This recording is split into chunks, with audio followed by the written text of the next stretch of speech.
विद्यार्थी.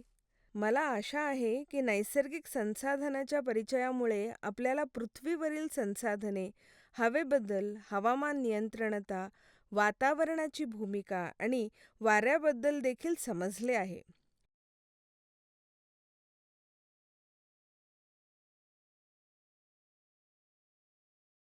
विद्यार्थ्यांनो, आता या व्हिडिओमध्ये तुम्हाला पाऊस, बर्फ, गारपीट आणि गारपीट निर्माण होण्याविषयी खूप चांगली माहिती मिळणार आहे. संघनन, प्रजनमान, बाष्पीभवन आणि बाष्पोत्सर्जन यासारख्या प्रक्रियाबद्दल आपल्याला माहिती असेल आणि मुख्य महत्त्वाची गोष्ट जी प्रत्येकाला माहिती असणे आवश्यक आहे ती म्हणजे वायू प्रदूषण आणि जलप्रदूषण. आपण कीवर्डसह प्रारंभ करूया.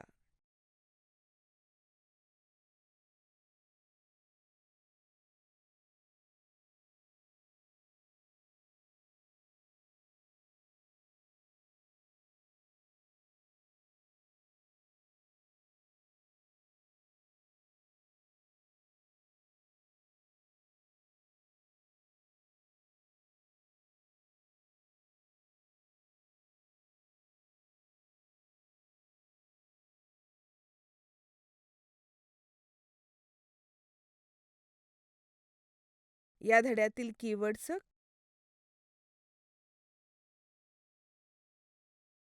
खळगा,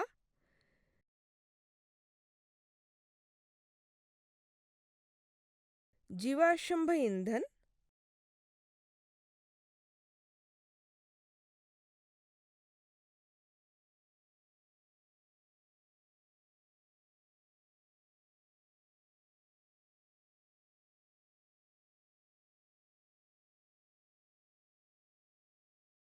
ज्वलन,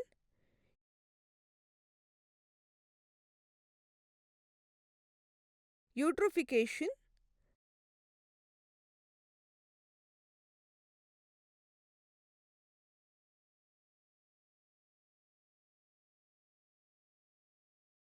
बर्फाचे टोप्या,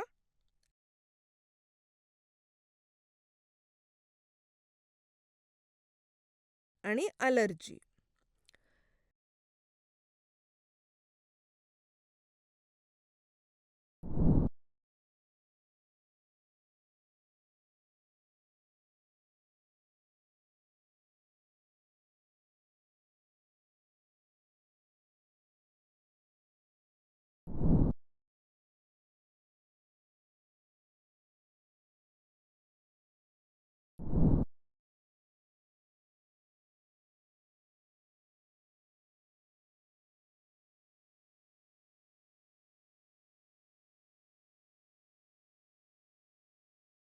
शिकण्याची उद्दिष्टे: या व्हिडिओच्या आखरेस तुम्हाला चांगले ज्ञान मिळेल. जलचक्र, वायू प्रदूषण आणि पाण्यातल्या आश्चर्यकारक द्रव का म्हणतात. पाऊस पाण्याआधी आपण पाऊस तयार होण्यात जलचक्राची भूमिका समजून घेऊया.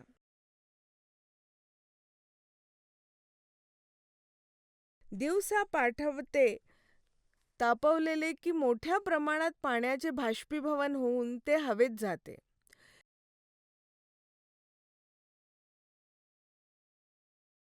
विविध जैविक क्रियांमुळे काही प्रमाणात पाण्याची बाष्पही वातावरणात येते.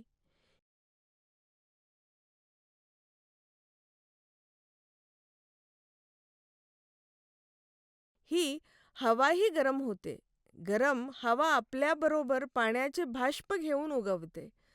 जसजशी हवा वाढते तशी तशी ती विस्तारते आणि थंड होते. या थंडपणामुळे हवेतील पाण्याचे बाष्प लहान थेंबाच्या स्वरूपात संघनित होतात.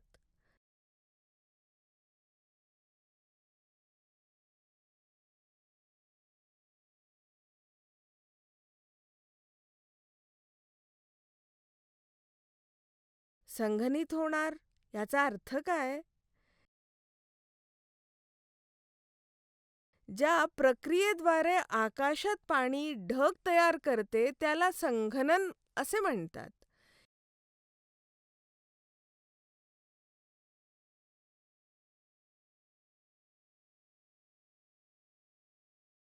हे थेंब आजूबाजूला तयार होण्यासाठी काही कण न्यूक्लियस म्हणून काम करू शकेल, तर पाण्याचे हे संघनन सुलभ होते.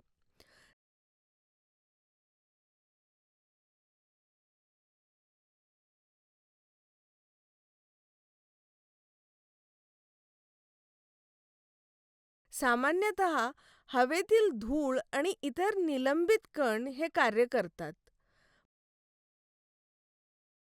पाण्याचे थेंब तयार झाले की या पाण्याच्या थेंबाच्या संघननामुळे त्याची लक्षणीय वाढ होते.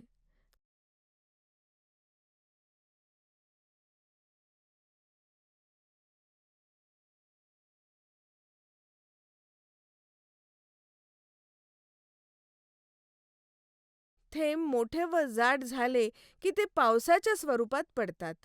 कधीकधी जेव्हा हवेचे तापमान पुरेसे कमी असते, तेव्हा पाऊस बर्फ, स्टील किंवा गारपिटांच्या स्वरूपात होऊ शकतो.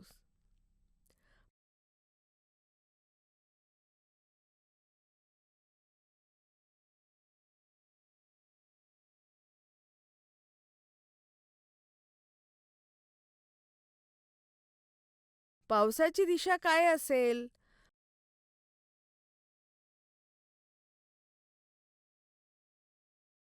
पावसाचे नमुने प्रचलित वाऱ्याच्या पद्धत्यानुसार ठरवले जातात.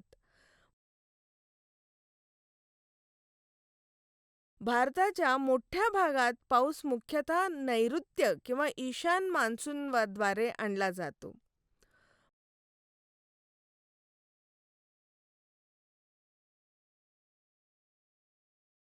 बंगलाच्या उपसागरातील डिप्रेशनमुळे काही भागात पाऊस पडल्याचे हवामान अहवालही आपण ऐकले आहेत.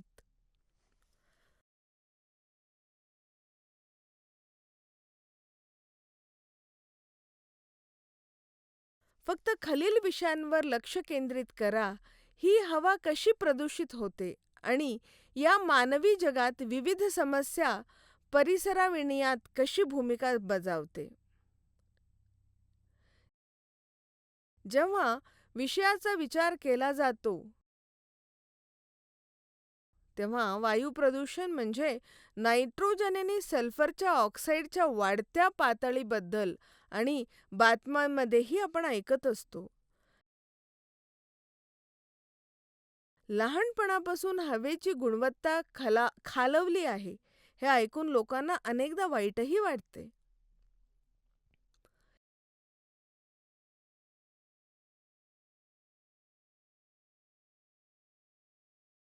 याचे कारण पाहूया.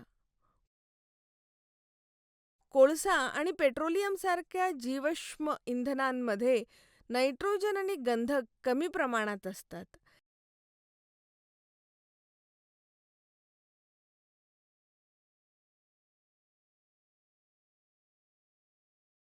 जेव्हा हे इंधन जाळते, तेव्हा इंधनातील नायट्रोजन आणि गंधक वेगवेगळ्या ऑक्साईड तयार करतात.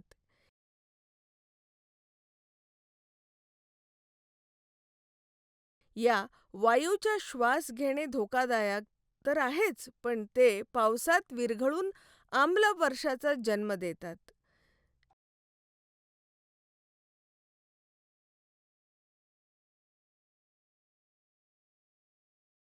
जीवाश्म इंधनाच्या ज्वलनामुळे हवेतील निलंबित कणांचे प्रमाणही वाढते. हे निलंबित कण न जळालेले कार्बन किंवा हायड्रोकार्बन नावाचे पदार्थ असू शकतात.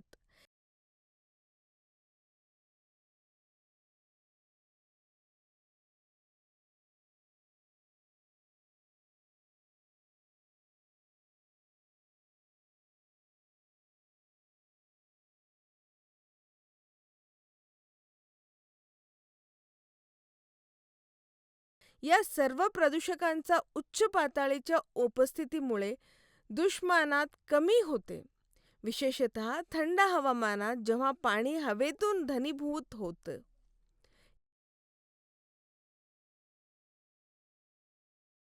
याला स्मॉग म्हणतात आणि हे वायू प्रदूषणाचे दृश्य संकेत आहे.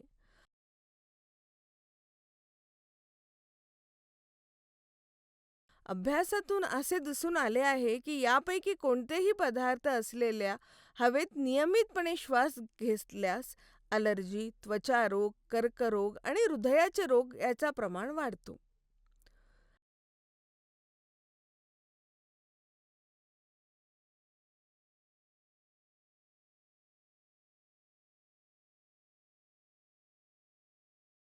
हवेतील या हानिकारक पदार्थांचे प्रमाण वाढल्याने वायू प्रदूषण या म्हणतात.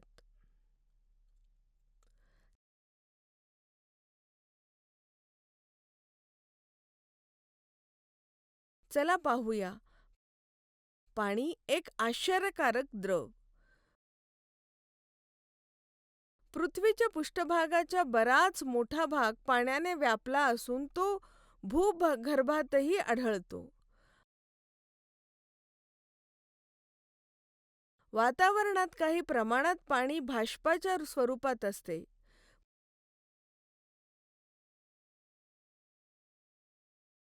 पृथ्वीच्या पृष्ठभागावरील बहुतेक पाणी समुद्र व महासागरात आढळते व क्षारयुक्त असते.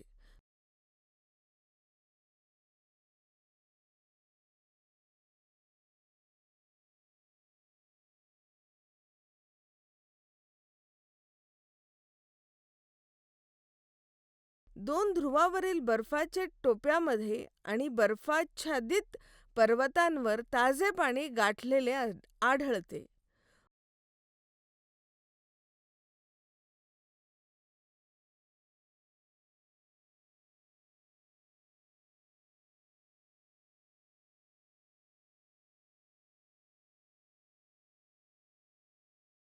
भूगर्भातील पाणी आणि नद्या, तलाव आणि तलावातील पाणीही ताजे असते.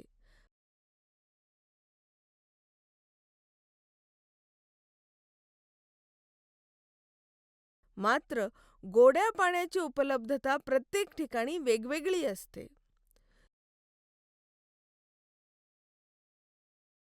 दरवर्षी उन्हाळ्यात बहुतांश ठिकाणी पाणी टंचाईला सामोरं जावं लागतं. विशेषतः ग्रामीण भागात जिथे पाणी पुरवठा यंत्रणा बसविण्यात आलेली नाहीये.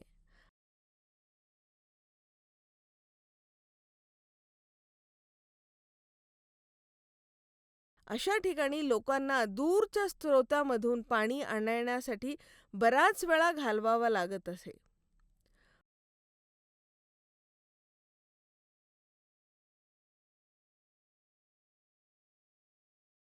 पाण्याच्या उपलब्धतेवरून प्रत्येक प्रजातीच्या विशिष्ट भागात जगू शकणाऱ्या व्यक्तींची संख्यांच नव्हे, तर तेथील जीवनाचे वैविध्यही ठरते.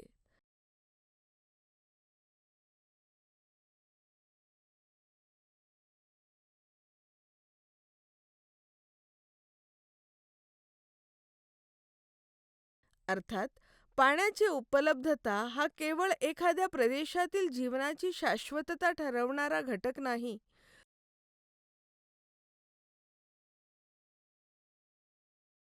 मातीचे तापमान आणि स्वरूप यासारखे इतर घटकही महत्त्वाचे असतात. परंतु जमिनीवरील जीवन ठरवणारे पाणी हे एक प्रमुख साधन आहे.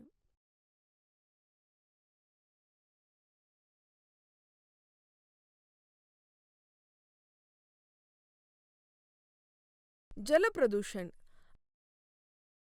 आपण आपल्या शेतात वापरत असलेली खते व कीटकनाशके पाण्यामुळे विरघळतात. त्यामुळे यातील काही टक्के पदार्थ जलस्रोतांमध्ये वाहून जातात.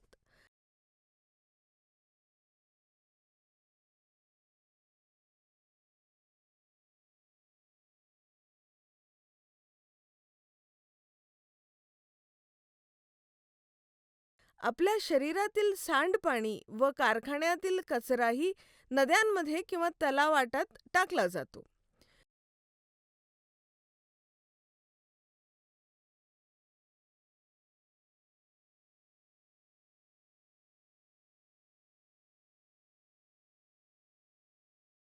विशिष्ट उद्योगही विविध कामांमध्ये थंड होण्यासाठी पाण्याचा वापर करतात आणि नंतर हे गरम पाणी जलस्रोतांना परत करतात.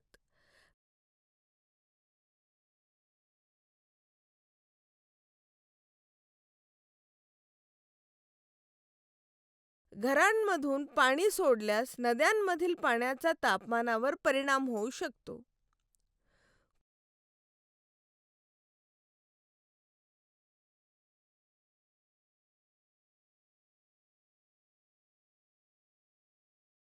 खोल जलाशयातील पाणी सूर्याने तापवलेल्या पृष्ठभागावरील पाण्यापेक्षाही थंड असेल.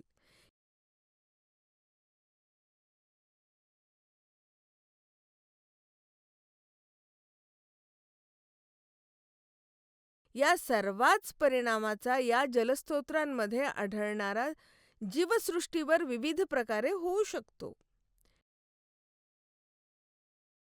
हे काही जीवरूपांचा वाढीस प्रोत्साहित करू शकते आणि इतर काही जीवांना हानीही पोचवू शकते.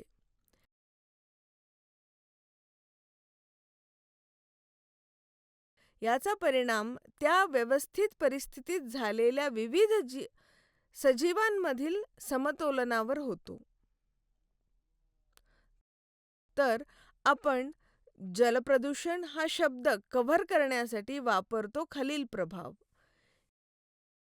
शेतीत वापरली जाणारी खते आणि कीटकनाशके यासारख्या जलस्रोतांमध्ये अवांछित पदार्थांची भर घालणे.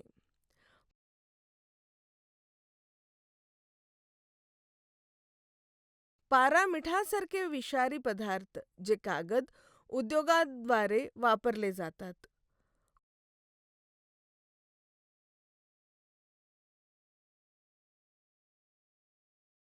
कॉलरा कारणीभूत असलेल्या जीवाणूसारखे रोग निर्माण करणारे जीव.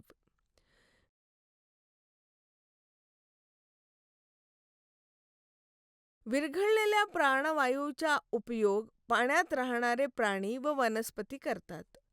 जलस्रोतांमधून विरघळलेल्या ऑक्सिजनसारखे इष्ट पदार्थ काढून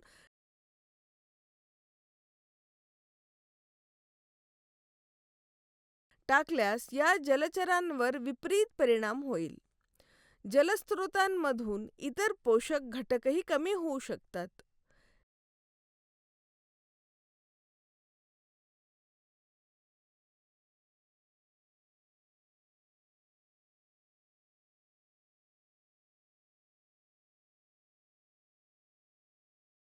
जलचर ज्या जलाशयात राहतात त्या जलाशयातील ठराविक तापमानांसह आरामदायक असतात आणि पाण्याच्या या तापमानात अचानक लक्षणीय बदल होणे धोकादायक ठरू शकते किंवा जलचरांच्या प्रजननावर परिणाम होऊ शकतो. विविध प्राण्यांची अंडी व अळ्या विशेषतः तापमानातील बदलांनी बळी पडतात.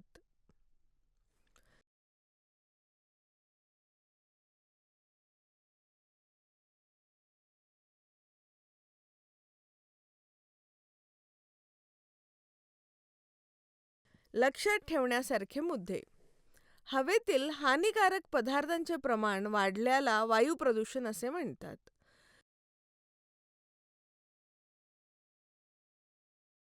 जलस्रोतांमध्ये अवांछित पदार्थांची भर पडल्याने जलप्रदूषण होते.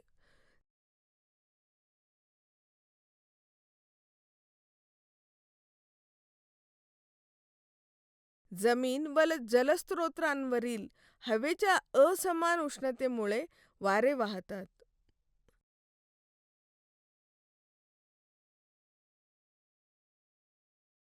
जलस्रोतांमधील पाण्याचे बाष्पीभवन व त्यानंतरचे संघनन आपल्याला पाऊस देते.